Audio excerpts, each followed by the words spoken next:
I am and I'm the Covington Middle School ambassador. Please silence all media devices and show great respect to and widows who have served our nation. Please welcome Paige Messmore and Hayden Byrne, who will lead us in the pledge to the American flag.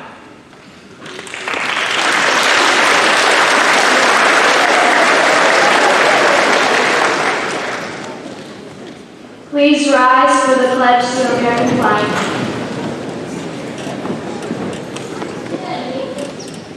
I pledge allegiance to the flag of the United States of America and to the republic for which it stands, one nation, under God, indivisible, with liberty and justice for all. Please remain standing for the national anthem.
More than a blood type, serial number, or religious preference, stamped in the thin metal surface of an issued document.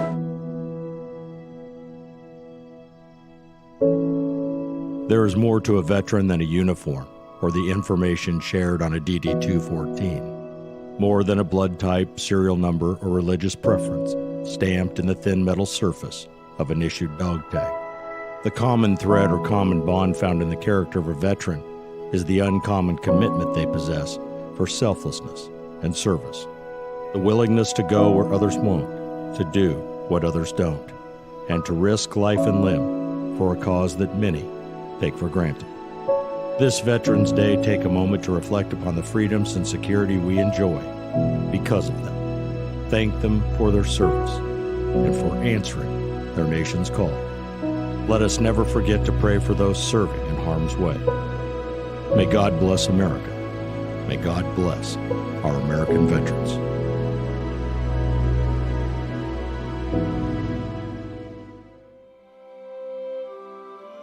It's the veterans, not the reporters, who give us freedom of the press.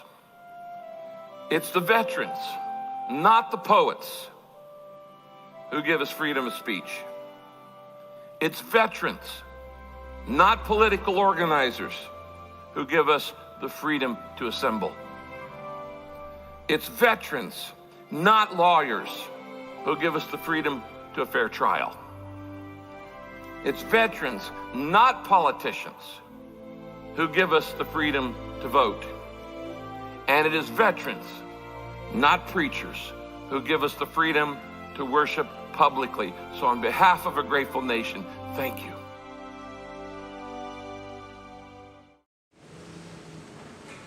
Our speaker today Ashley is a 2007 graduate of Covington High School, and she is currently a special needs teacher over at Covington Elementary School. She is married to Jason Grissom, and together they have 4 children, David, Augie, Oliver, and Malachi. Currently, Jason is stationed overseas on deployment. We recognize the significant impact on spouses and families of those that serve our nation in any capacity. And we are truly thankful for these people. We are thankful for Mrs. Grissom, her family, and all they do in this community. Please welcome Mrs. Ashley Grissom.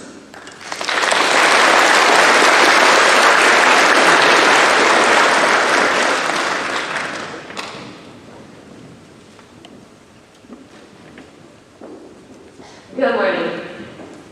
I hope I can get through this.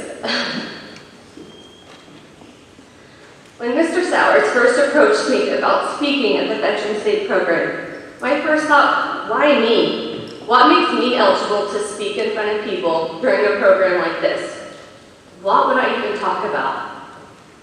When I had the chance to talk to my husband about being asked to speak, I was reminded that the majority of veterans do not feel like they deserve any kind of recognition or feel like they deserve to speak to a group of people. After serving their time and taking off the uniform, many do not feel like a veteran or feel like they deserve the honor. They did what they saw and felt they needed to do for their country and now don't want the special recognition. Growing up, I always respected the American flag and veterans, but didn't fully understand it all until I became an adult. I vividly remember watching all of the moments on TV, like the rest of the world, on September 11th. It's the days that led afterwards that amazed me. September 12th would be a day in history that Americans linked arms and became one for the betterment of everyone. People made sacrifices to step up and help in any way they could. This was one of the first times when I was younger that I began to understand the sacrifices people make to protect others, even when they do not even know the people personally they are protecting. When meeting Jason in 2010, I began entering the military world. From the beginning, I could see how much serving our country meant to him. It was a commitment he was very serious about keeping. The times he would have training and drill to attend, I began to see more personally the sacrifices servicemen and women make.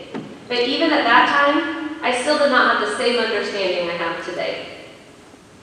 In 2012, the week leading up to our wedding, my good friend Joshua Witzman was killed in action serving our country. This definitely gave me a whole new meaning of the sacrifices that are made. Josh gave the ultimate sacrifice of dying while serving our country. The days to follow, I was introduced to an honoring but not wanted title, Gold Star Mothers. Kayla was given that title the day her son Josh was killed in action. My heart hurt constantly for her and all Gold Star mothers for the sacrifice that was made by their sons and daughters serving our country. Being a part of every step of Josh coming back home started opening my eyes even more to the sacrifice our military men and women make serving our country, and also the sacrifices of their family members. Commitments to one another while having a military member in the family can be something fierce. The sacrifices made are not only on the military member's side, but also the entire family involved. Missed birthday parties, missed sporting events, and missed firsts like steps, words, first tooth loss, first days of school, and so many more things that most people don't even think about as part of the sacrifice made on both sides of the family within the military. Like it was stated when I was introduced, Jason and I have 4 boys. They are 7.5, 6.5, almost 4, and almost 3. They are rock stars and superheroes in my eyes. I myself was introduced into being a part of the military family as a 21-year-old, but my boys In my opinion, military kids are some of the strongest individuals for all they endure and sacrifice during the years their family serves our country. Again, this kind of sacrifice is not something I even realized or thought about growing up. I would say most, including myself, have taken for granted that my parents have had the opportunity to attend everything I've ever been involved in. The sacrifice my boys and other military kids make becomes a way of life for them. Also makes them appreciate the times they get to have with the military parents even more. My dad would, yeah, he in the Navy, is a phrase I hear multiple times a day by my almost 3-year-old. He will say it to anyone that will listen. Of course, at this age, Malachi does not fully understand what it all means, but he adores his daddy and talks about him constantly while he is gone. I have made a promise and commitment to myself to keep their daddy at the front of their thoughts at all times, and for them to know how much he loves them, no matter the physical distance between us and him. Being apart physically is definitely a sacrifice, but also a choice and commitment we have made to each other as a family. My husband has gone quite often within his own training classes and also teaching different classes with the Navy. So even when he is not in an active deployment, he has gone a lot. Right now, Jason is actively deployed. He has been away from home during training for this deployment since March 12th. At this point, we do not have a set return date, but it's supposed to be June. Now, sometimes when I say that, people do not always think that it sounds very long. But think for a moment. When he left, his oldest son was in 1st grade. When he returns back from this deployment, that same son will be ready to enter 3rd grade. Yes, this is the job that we signed up for as a military family, but that doesn't make the time any easier. Since March, the boys and I have had a couple times that we got the opportunity to see Jason. Those times together are highly cherished and the most meaningful times together. As you have sat and listened to me ramble through my words, I hope maybe I've given you a glimpse into a military family. I hope you go away remembering the word sacrifice. When you see a service member, I want you to think about the sacrifices that person has probably made throughout the years. When you look at our American flag, I want you to remember the sacrifices that have been and are currently being made by military men and women to protect our country and freedom. Those stars and stripes have come home draped over too many caskets to count. That flag has been present during so many sacrifices for this country. I challenge you to look at things you have in your life with more appreciation and gratitude for the sacrifices that have been made for you to be able to have those things. Thank you.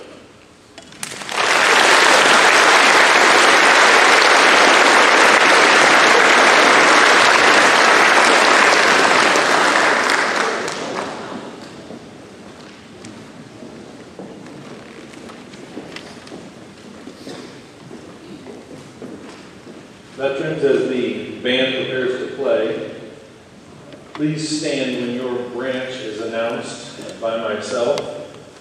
Please remain standing for the entirety of your branch's song, and for each branch, students, we will definitely give a large round of applause as we proceed.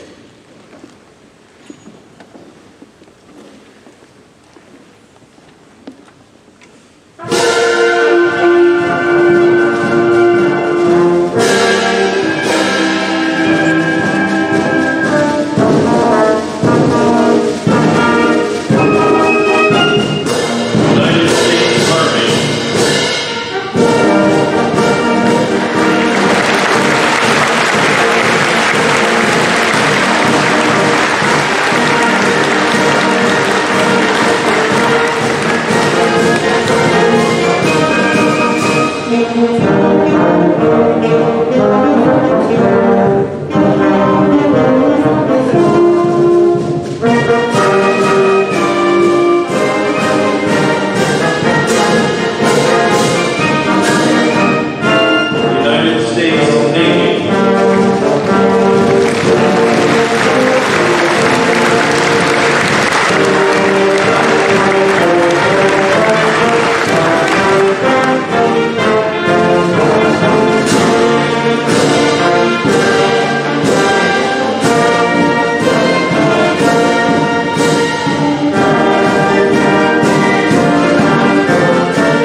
Coast Guard.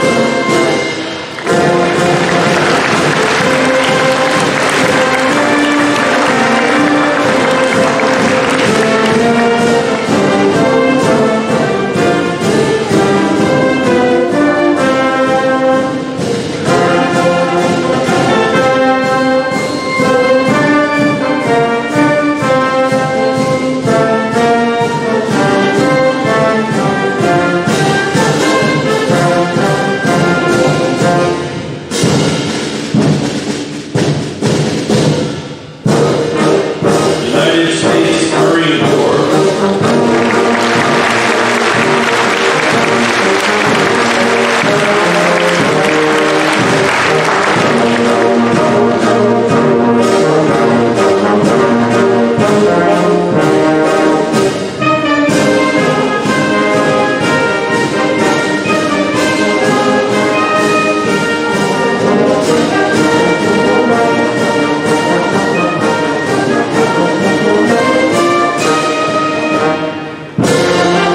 United States Air Force.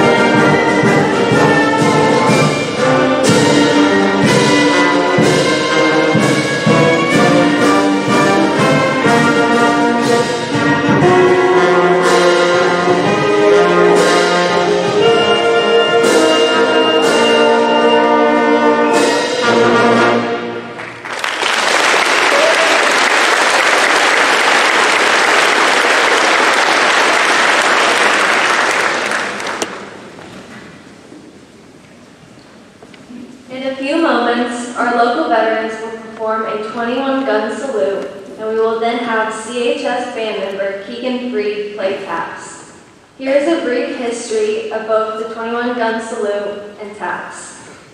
Salute by cannon or artillery is a military tradition that originated in the 14th century. The 21-gun salute, commonly recognized by many nations, is the highest honor rendered. The custom stems from naval tradition, when a warship would signify its lack of hostile intent by firing its cannons out to sea until all ammunition was spent. The British Navy developed the custom of a 7-gun salute because naval vessels typically had 7 guns, and possibly also due to the number 7's biblical and mystical significance. Because greater quantities of gunpowder could be stored on dry land, forts could fire 3 rounds for every 1 fired at sea, hence the number 21. With the improvement of naval gunpowder, honors rendered at sea increased to 21 as well. The 21-gun salute eventually became the international standard. In the United States, the custom has changed over time. In 1810, the War Department defined the national salute as equal to the number of states in the Union, at the time 17. This salute was fired by all U.S. military installations on Independence Day and whenever the President visited a military installation. In 1842, the 21-gun salute was designated as the presidential salute, and in 1875, the United States followed Britain in adopting the 21-gun salute as its international salute.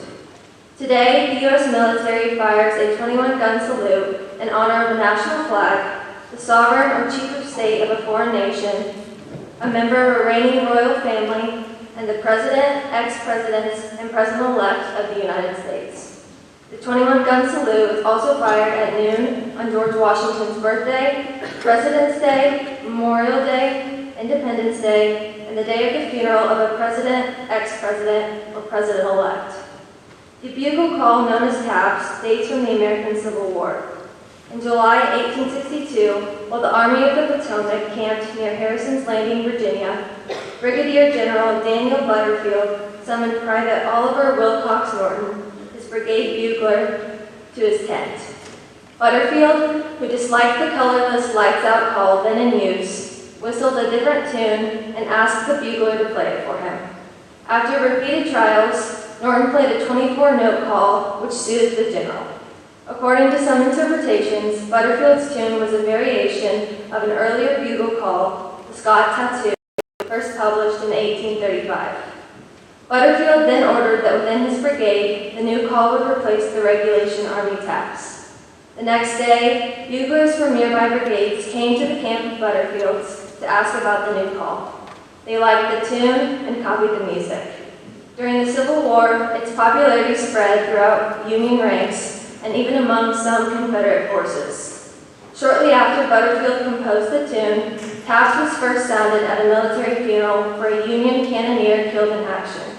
The deceased soldier's commanding officer believed that a bugle call would be less risky than the traditional 3-rifle volley, which the enemy could misinterpret as an attack. In 1874, Butterfield's taps became the U.S. Army's official bugle call. Taps has been used by the U.S. Armed Forces ever since, at the end of the day, during flag ceremonies, and at military funerals. Whenever a service member is buried, military honors, anywhere in the United States, the ceremony concludes with a 3-rifle volley and the sounding of taps on the trumpet or bugle. Melancholy yet serene, the call lingers in memory.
Would you all please bow your heads and pray with me? Dear God, we all come to you today in honor of those who have died defending our country. God, we are all so thankful for the country that we were born in and for the country that you made rise out of ashes, Lord. Our founding was miraculous, and it was all thanks to you, and we give you praise for that. Be with everybody who is serving and everybody who has served, Lord. Comfort their families. Give them strength and bless them, Lord. They have done things that we cannot do, and their sacrifice is the ultimate sacrifice. And we thank you for them. Bless them and keep them safe, Lord. Help us, help our country as we move forward, Lord. Give us wisdom and give us the guidance, Lord. Help us not to take what they have done and what they are doing for granted. Help our leaders. Help them to make the right decisions, Lord, and help our country to remain safe and remain free. It's all in your Son's name I pray. Amen.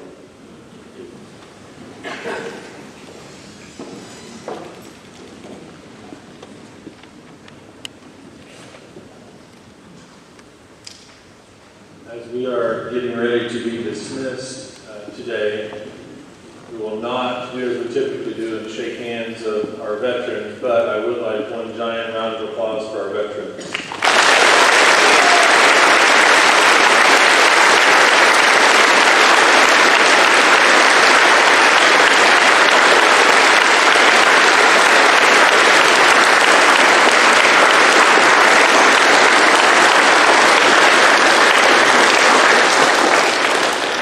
As you heard today, your freedom is not free by any stretch of the imagination.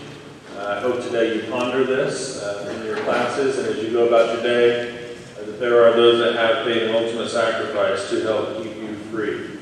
So for that, we are very thankful. As you see veterans throughout the day, or even as you're leaving here, anyone up here, feel free to thank them for what they have done, the time and efforts they have put into your freedom and to our country. That will conclude our program today. Thank you all for your attentiveness. Veterans, again, thank you for being here. Ms. Grissom, thank you for speaking today. Excellent job. We'll start over here for dismissal. We'll start with the middle school on this side. Start head back to class. High school, you'll be last. Thank you, guys.